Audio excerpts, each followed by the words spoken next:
Caitlyn Clark is nothing but good for women's basketball. Nothing. And the number of people taking shots at her because she doesn't play defense or she takes bad shots or she doesn't involve her teammates or whatever completely glosses over the fact that thousands, tens of thousands of people have gone in person to make sure to see her play. And that is nothing but good for women's basketball. And Greetings and salutations, and welcome to the Odd Coaches Podcast. I am Dr. Keith Adams, and with us today for this Throwdown Thursday, fully dedicated to the women's tournament and the WNBA draft, Mike King, our favorite team leader. Mike, how you doing, man? Good. A foul at the end of the game is a foul, just like it is in the first quarter. All right, we will save our favorite person for last. Oh. But team leader, I'm sorry, Captain for Life, Will Cotton is here. Will, Mike's got me flustered because I was a little mad about that. How you doing, sir?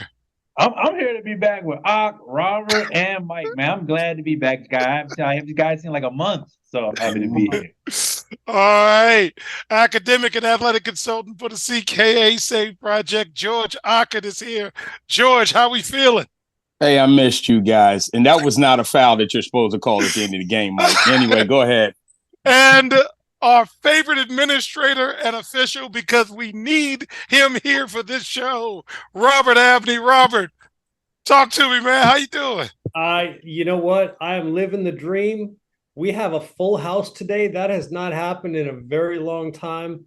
I'm going to enjoy that, and I'm going to hold my thoughts on that call until we get there. All right.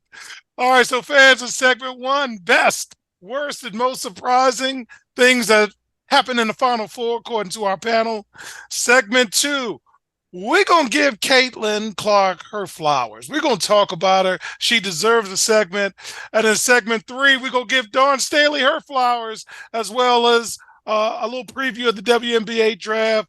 But first, Will, what was the best thing you saw in the NCAA Final Four for the women? Oh, man, all the love that everybody was getting. I think that was the biggest thing for me. I was going, my father was talking about it.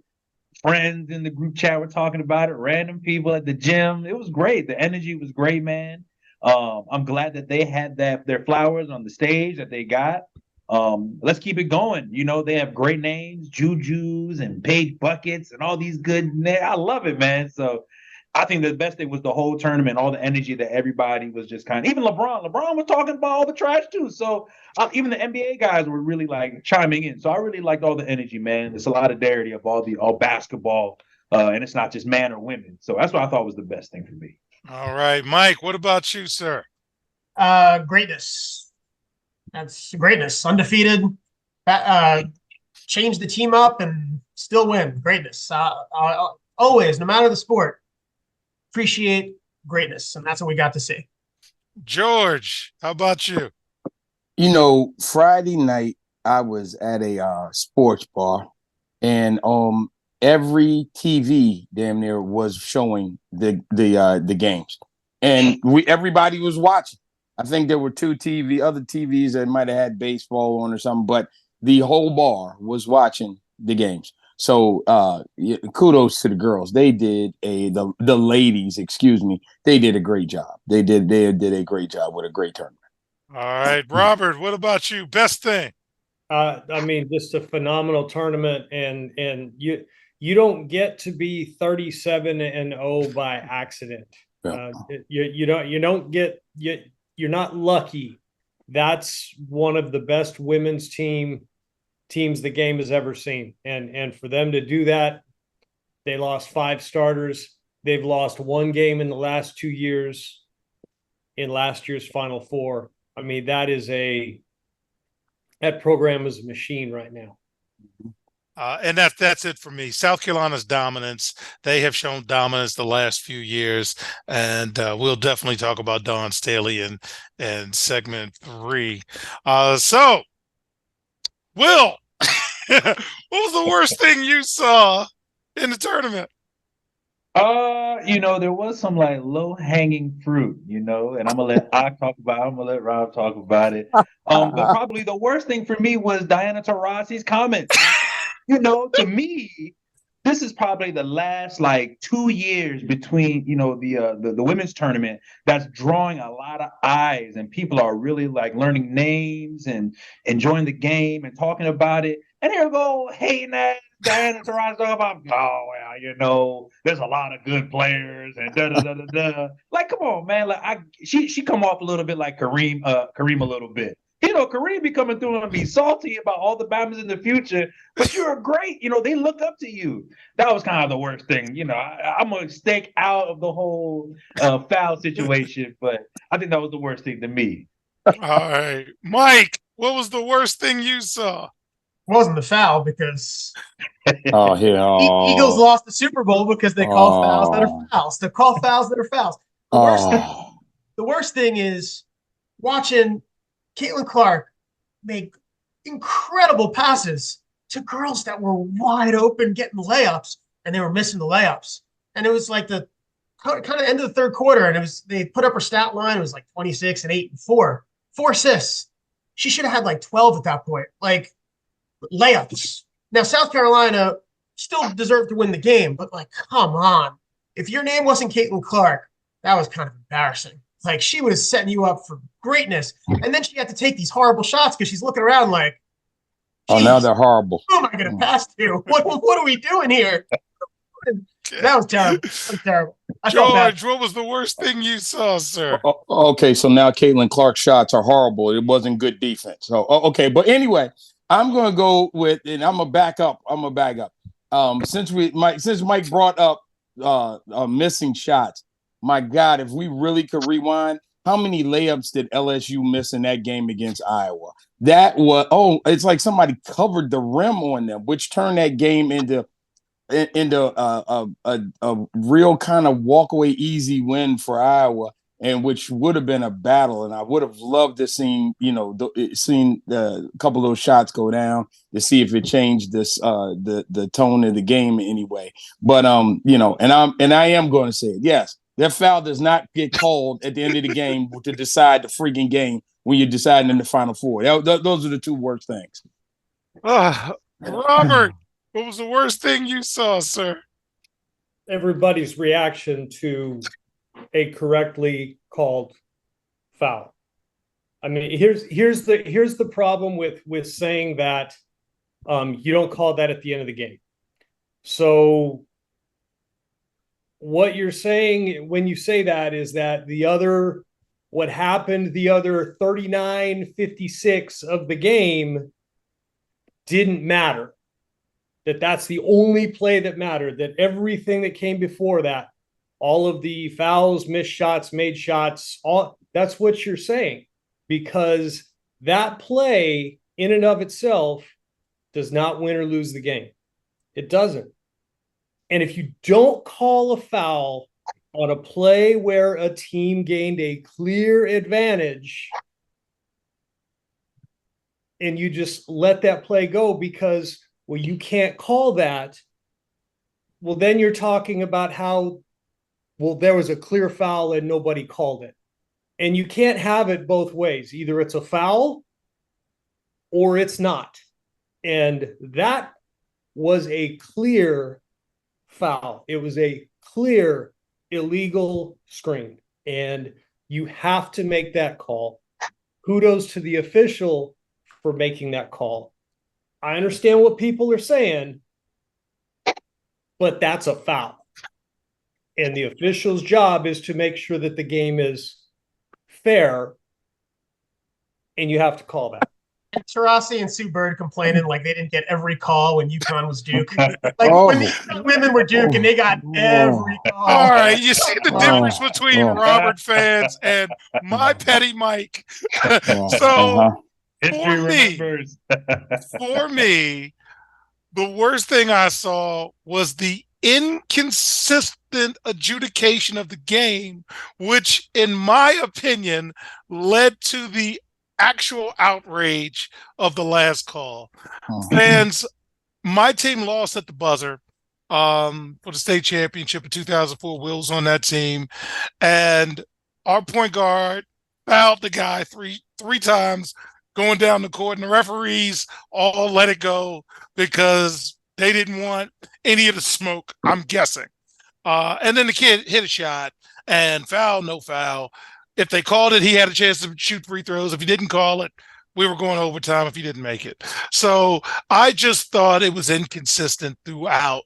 So I did text Robert, real talk, and Robert said exactly what I thought he was going to say, because it was a foul. I just didn't like, darn, I wanted to see if she could make a shot. All right. But yes, it was a foul. So we're going to move on to the most surprising thing you saw. Will, what was the most surprising thing you saw?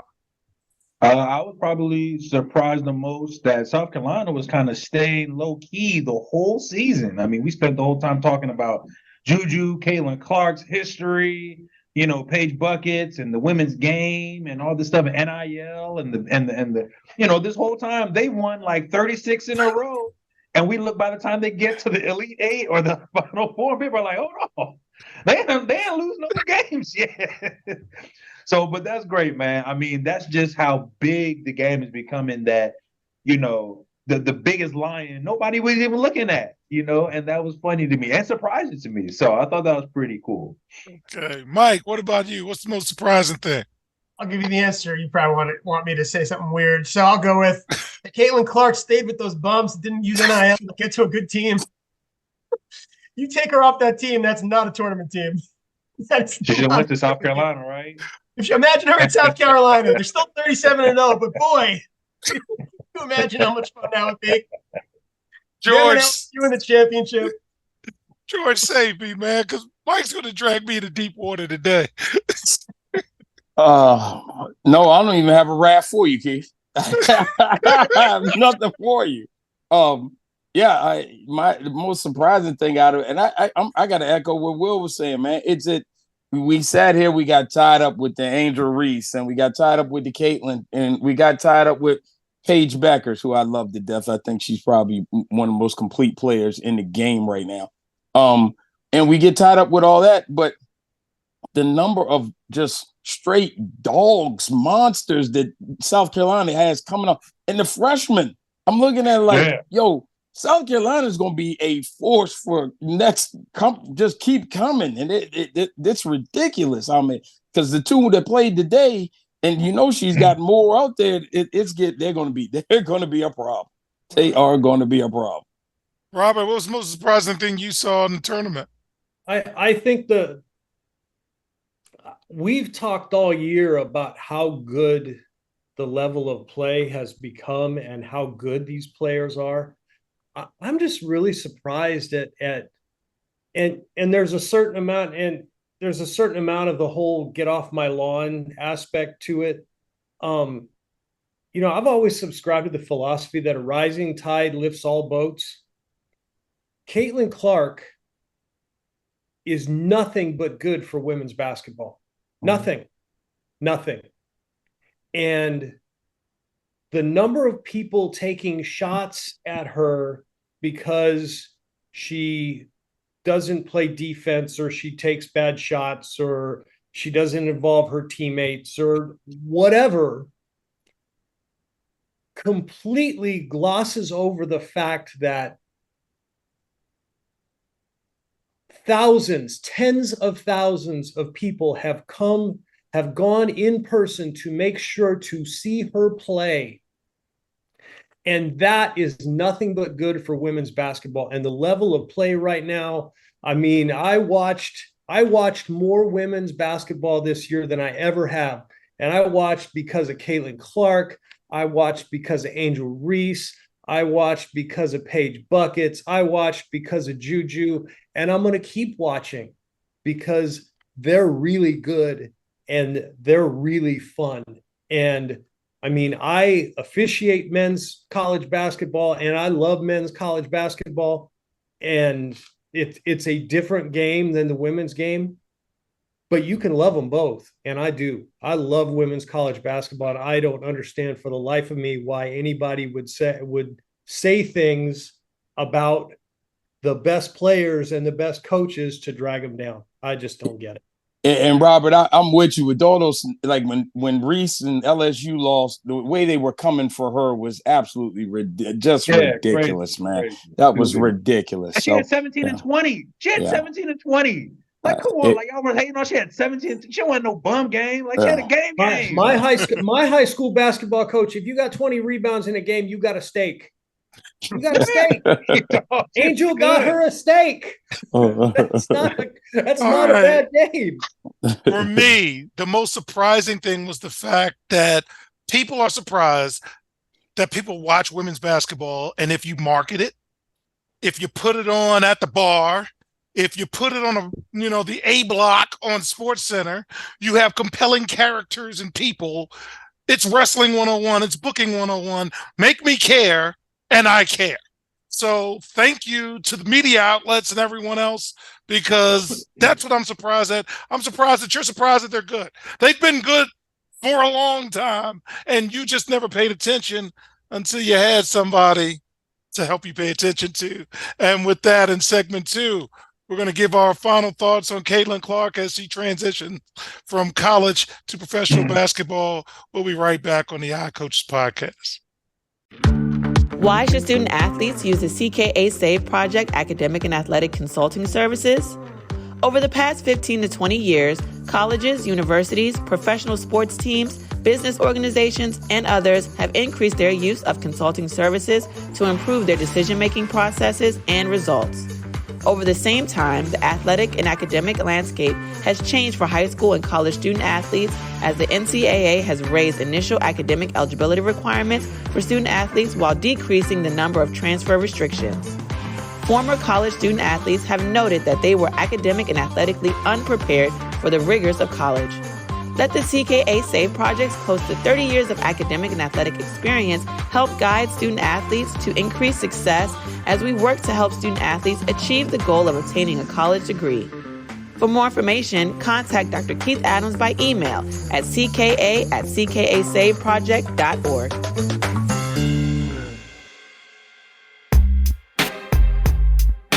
Welcome back to the iCoaches podcast. And in segment 2, we're going to give our final thoughts on Caitlyn Clark, the entire journey. WNBA draft is Monday, and she's going to the Indiana Fever.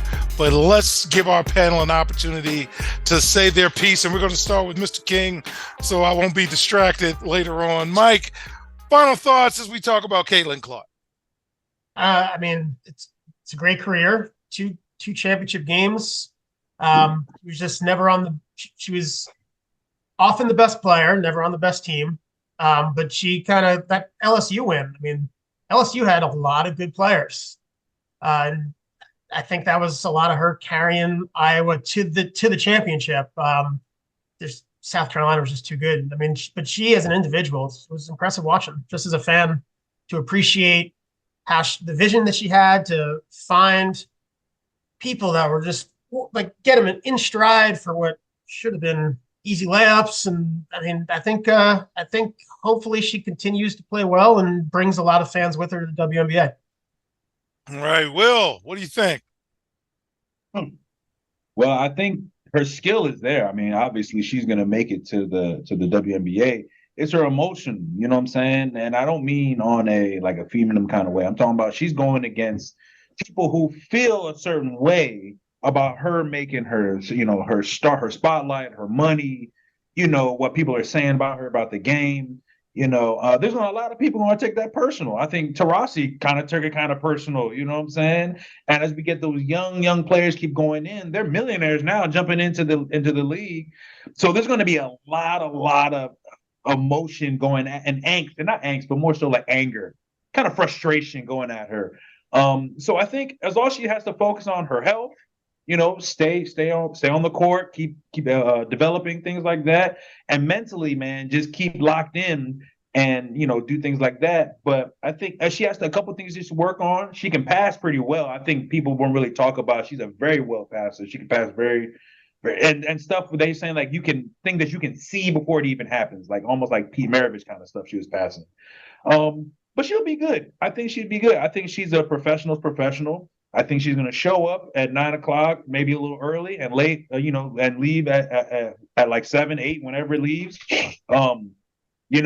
She's going to I forget what's the city that she's going to? Indiana. Indiana. She ain't going out. Ain't no club. Ain't no, even if she was, like, ain't nowhere to go. She gonna just get better in Indiana. I mean, nothing to do with work on. You know what I'm saying? So I think if she just works on the emotional aspect of it and stay healthy, I think she'll be fine. She can shoot. She can dribble. They'll hide her in good ways in defense and put her in different ways, and she'll obviously get better. I mean, a lot of people don't forget, like JJ Redick came out the same way, and he got better as a defender. I mean, not a defender like locked down, but he would put him on the court and keep him on there. Go ahead, George. Go ahead. Number one, put your guns back in your holsters and stay off my people. We're gonna leave Tarazi alone. We're gonna leave JJ alone. All right, you going to grab Duke out here. I knew he'd go somewhere like that. I would say that this is a magical time for women's basketball. They got the perfect person to hook the cart to and let that carry. Now, I really want to see what happens as we go into the WNBA. I hope that transfers over. In the past, we've had all these great players, but they all ended up at one place, and they all ended up playing, and they all ended up at one place. So you had one dominant team, and you barely had. I mean, during UConn's run, there was really, Notre Dame one year and something, but there was really never anybody to challenge them. So now that the talent has spread out throughout the country, and you got a number of great programs right now with UConn making a comeback. You got South Carolina, you got LSU, NC State shocked everybody in the men's and women's. You got all that. I'm hoping the momentum that they had, and that's one reason why Caitlyn, it was easy to hook the cart to Caitlyn, because she was the one individual. You couldn't do that with a South Carolina player, because they have so many great players there. And that's why, Keith, because they have so many, because nobody's going to stick out, and they play a team-oriented game. Caitlyn was able, because, as Mike said, the bum she had when she was playing with, that, she was able to stand out and hit 40 a night and have 50 and do all this. And she stayed 4 years. So I hope that momentum continues. I hope with that momentum, and I got to give big shout out to Angel Reese too, because she played the opposite side of the coin for Caitlyn, which made Caitlyn even more popular. And and Angel Reese is great. And I hope that momentum that they carry with them projects into the WNBA, because the women deserve it. All right, Robert, your thoughts? Well, probably my favorite part of her game is her passing and her vision. She's throwing passes that are nobody else sees, and they're bouncing off people's chests and hands and foreheads, because they're not expecting the ball.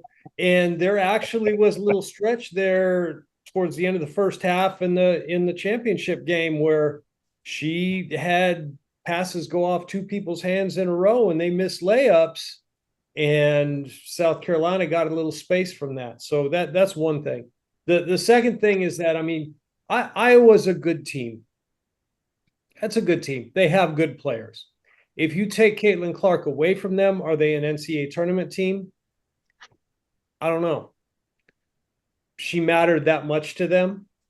Those are still NCAA Division I, Big Ten basketball players. They're good players, but she made a big difference for them. The third thing is that I think she still has a long way to go to get better. She has to get stronger. She needs to be able to pull up, go into her right. She's got to have a floater.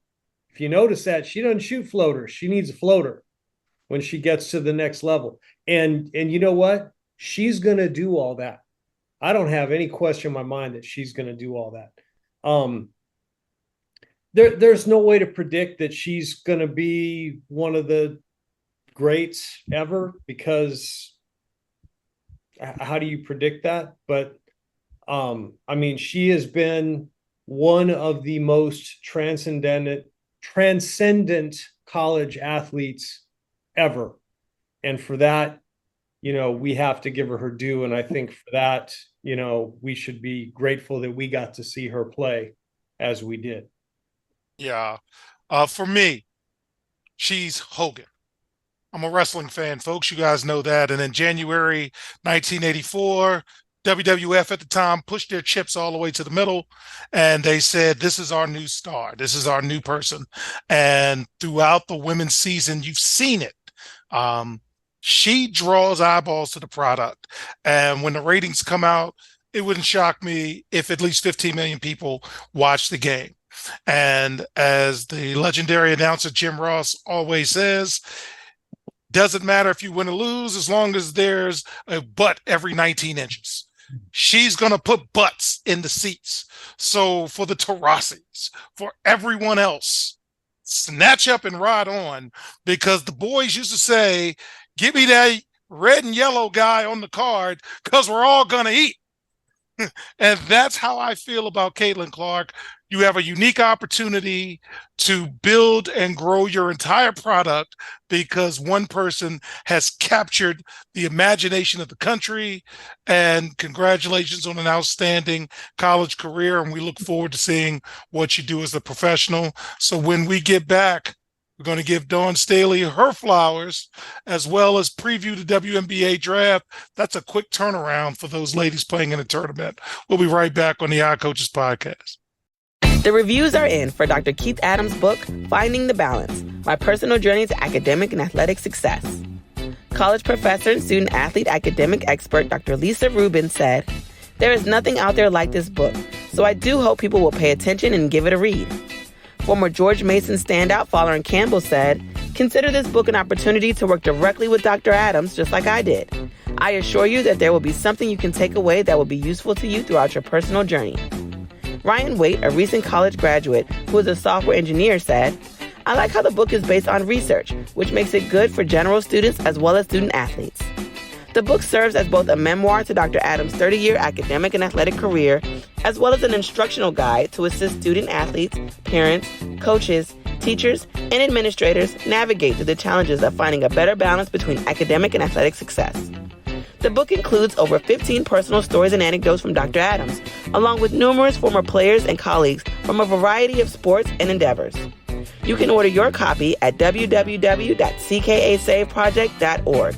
From the main page, simply click CKA Save Project Services and order the Find the Balance book.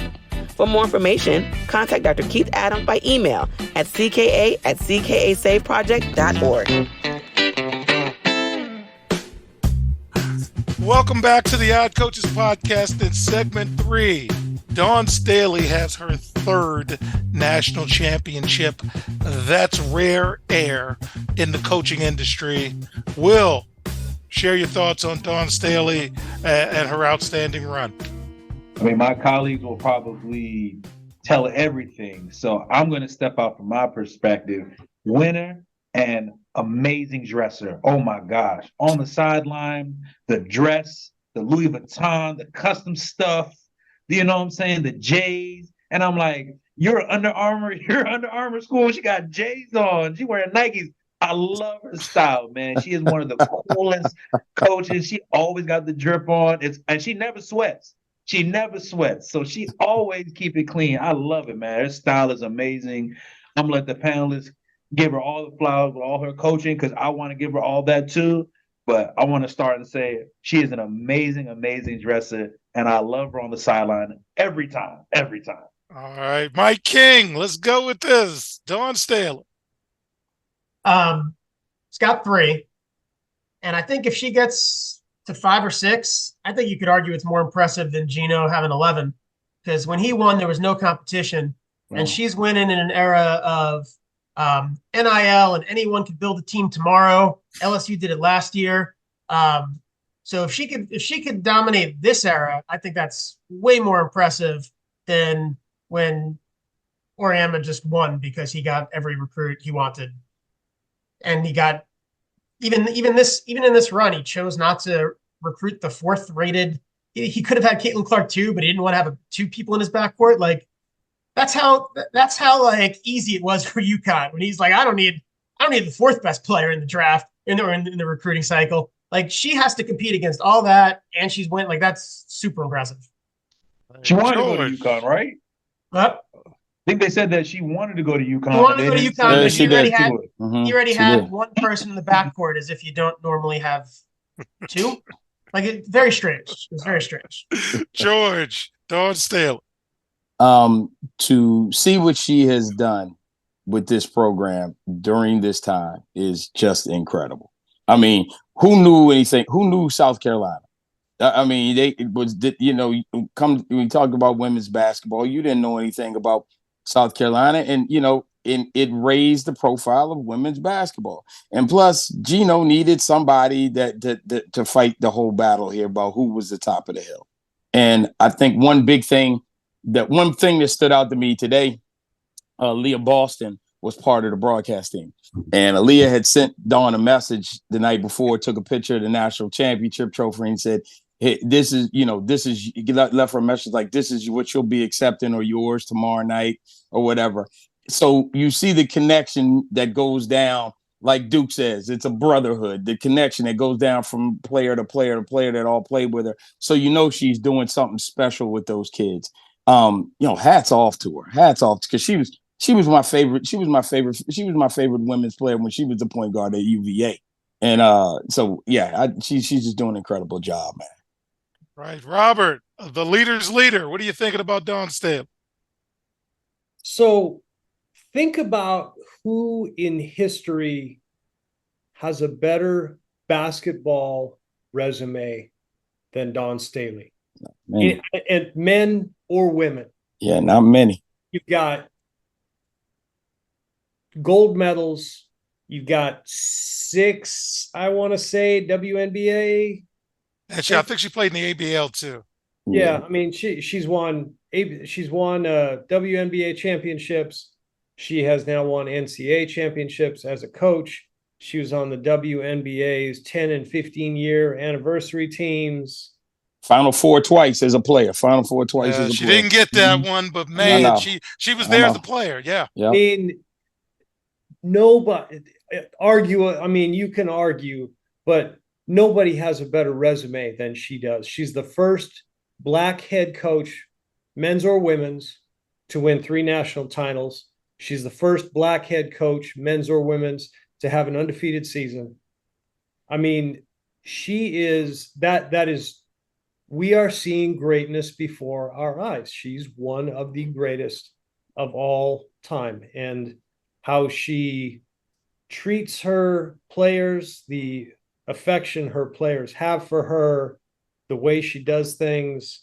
I mean, there's just not. I mean, she gave a shout out to Caitlyn Clark for raising the level of basketball for all women after they win the national championship. She took time out to do that. I mean, there's just not a lot to say. And I mean, I agree with Mike in the sense that, it's a different era. I don't think she needs to win anymore. I think she should be mentioned in that list of coaches, even without winning another. And, people have said, well, why, she could go coach in the NBA. Well, yeah, she could, but why wouldn't she go coach in the WNBA? Yeah. I mean, why would you not do that? I mean, if you're talking about raising the level of women's basketball, I mean, either way, I'll bet she'd be great at it. She's going to be successful, whatever she decides to do. I don't think she's going anywhere. I think she is appreciating what she has and being able to build that program there at South Carolina. Cost of living good too, huh? Cost of living is great in South Carolina. So I was in South Carolina for educational conference, and the fact that the women's program puts butts in the seats every night, and they actually let me know when I'm signing up for the conference, hey, if you come a day early, make sure you get in because the women are playing. And they said it like, hey, the women are playing.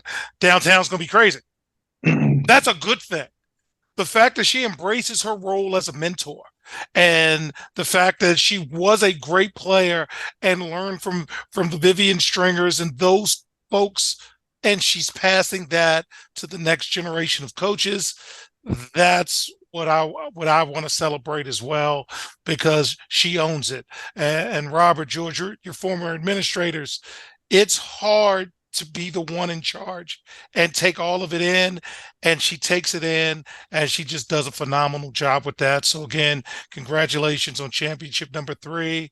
And as we close, fellas, outside of Caitlyn Clark, tell me who you're looking forward to getting picked in Monday's WNBA draft, starting with Will. Any player you're looking forward to seeing where they go? I hope Angel Reese ends up in D.C. They need a post. I hope she ends up in D.C. I might see her walking around. Why not? They need everything. They need everything. Oh, they need everything. Both sides, men and women, and everything. Mike, anybody you're looking forward to seeing get drafted? I say the same thing, Angel Reese. Angel Reese. Where she goes, yeah. Angel Reese to D.C. George, what are you thinking about? I'm with him. The Bayou Barbie. I want to see where she ends up. Yeah, she's got more character and color than anybody else that's in the draft right now. I mean, she's fun on the mic, fun on the floor. She's terrific. All right, Robert, what about you? So think about this: the Sparks have the 2nd and the 4th picks in the draft.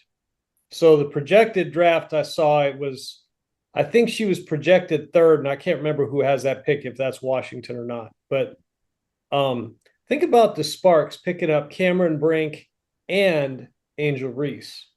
Think about what that could look like. Yeah.